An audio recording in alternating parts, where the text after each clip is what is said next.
జీవం కలిగిన యేసుక్రీస్తు శక్తి కలిగిన నామానికి మహిమ కలుగును గాక. ప్రభునందు ప్రియమైన దేవుని బిడ్డలందరికీ ఈ ఉదయకాల శుభాకాంక్షలు. ఈరోజు దేవుని వాక్యము, నీతిమంతుడు బాధ నుండి తప్పింపబడును, భక్తిహీనుడు బాధల పాలగును. సామెతలు 11:8. ఒక చిత్రకారుడు తాను చిత్రిస్తున్న పటం గురించి ఎంత శ్రద్ధ తీసుకుని చిత్రిస్తాడో అంతకంటే ఎన్నో వేల రెట్లు ఎక్కువగా దేవుడు మన జీవితాలను లక్ష్య పెడుతూ మనల్ని నిర్మిస్తూ ఉంటాడు. ఆయన తన చేతులతో ఎన్నో దుఃఖాలను, కష్టాలను మన జీవిత చిత్రంపై గీస్తుంటాడు. ఎన్నో పరిస్థితుల రంగుల్ని పులుముతుంటాడు.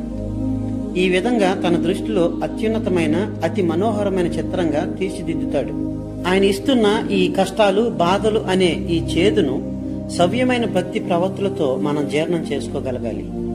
కానీ ఈ బాధలు అనే పాత్రను మనం పక్కకు నెట్టేసినట్టయితే, ఈ తలంపులను నోరు నొక్కేసి తొక్కిపట్టి ఉంచినట్టయితే మన ఆత్మకు మరెన్నటికీ నయం కాని గొప్ప గాయం అవుతుంది. బాధలు, కష్టాలు, శ్రమలు అనే ఈ చేదును మనకి త్రాగనివ్వడంలో దేవుని ప్రేమ ఎంత అంతులేనిదో ఎవరూ గ్రహించరు. కానీ మన ఆత్మక్షేమం కోసం మనం తప్పకుండా తాగవలసిన ఈ చేదును మన ఆత్మ మంద్యంలో, మత్తులో పక్కకి నెట్టేస్తూ ఉంటాం. ఆ పైన అయ్యో ప్రభు, నేను ఎండిపోయాను, నాలో చీకటి నిండిపోయింది అంటూ మనం దేవునికి ఫిర్యాదులు చేస్తాం.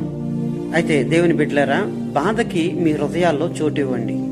మీ హృదయం అంతా భక్తి పారవశాలతోనే కాకుండా వేదనలు, శోధన, బాధలతో నిండి ఉండడం కూడా కొంచెం ఆత్మీయ అభివృద్ధికి మూలమవుతుంది.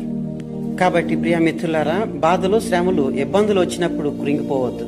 ఎందుకంటే దేవుడు మనల్ని సరిచేయడానికి ఇవన్నీ కూడా పెడుతూ ఉంటాడు.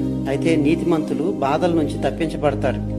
నీతిమంతులు 7 సార్లు పడినప్పటికీ లేస్తారని దేవుని వాక్యంలో ఉంటుంది. నీతిని అనుసరించి బాధలు ఎదుర్కొన్నట్లయితే దేవుడు ఖచ్చితంగా మన జీవితాలను బలపరుస్తాడు, ఆశీర్వదిస్తాడు. అట్టి కృప దేవుడు మనందరికీ దయచేయను గాక. ఆమేన్. తల వంచినట్లయితే ప్రార్థన చేసుకుందాం. కృపగలిగిన తండ్రి యేసయ్య, మీకు వందనాలు. నీతిమంతుడు బాధ నుండి తప్పించబడును, భక్తిహీనుడు బాధల పాలగునని నీ వాక్యం సెలవిస్తా ఉంది తండ్రి. నాయన, నీతిని అనుసరించి మా బాధల నుంచి ప్రభా మేము గట్టెక్కగలిగే భాగ్యాన్ని దయచేయండి. ఒక్కొక్కసారి తండ్రి మమ్మల్ని శుద్ధీకరించడానికి, మమ్మల్ని బలపరచడానికి తండ్రి అయా ఇక బాధలు వచ్చినప్పటికీ అయా ఒకనొక దినాన్ని తండ్రి మమ్మల్ని అందరిని బలపరిచి ఈ బాధల నుంచి విడిపిస్తారని మేము మిమ్మల్ని నమ్ముతూ ఉన్నాం. దేవా తండ్రి, నీ యొక్క శక్తి చేత, మీ బలం చేత మమ్మల్ని అందరు నింపి, మీ ఆరోగ్యం, బలంతో తండ్రి మమ్మల్ని కాపాడి మేలుతో ప్రభావం తృప్తిపరిచి నడిపించమని మిమ్మల్ని వేడుకుంటున్నాం. ఈ దినమంతా కూడా ప్రభా మీ కాపుదల, భద్రత, దీవెనలు, ఆశీర్వాదాలు ప్రభా మాకు దయచేయండి. ఏ విధమైన అనారోగ్యానికి ప్రభు మేము లోను కాకుండా, ప్రమాదాలకు గురి కాకుండా, ఏ విధమైన ఉపద్రవాల్లో చిక్కుకోకుండా తండ్రి నైనా మీ కాపుదల, భద్రతను మాకు దయచేయమని వేడుకుంటున్నాం. అస్వస్థగా ఉన్న వారిని బట్టి ప్రార్థిస్తున్నాం.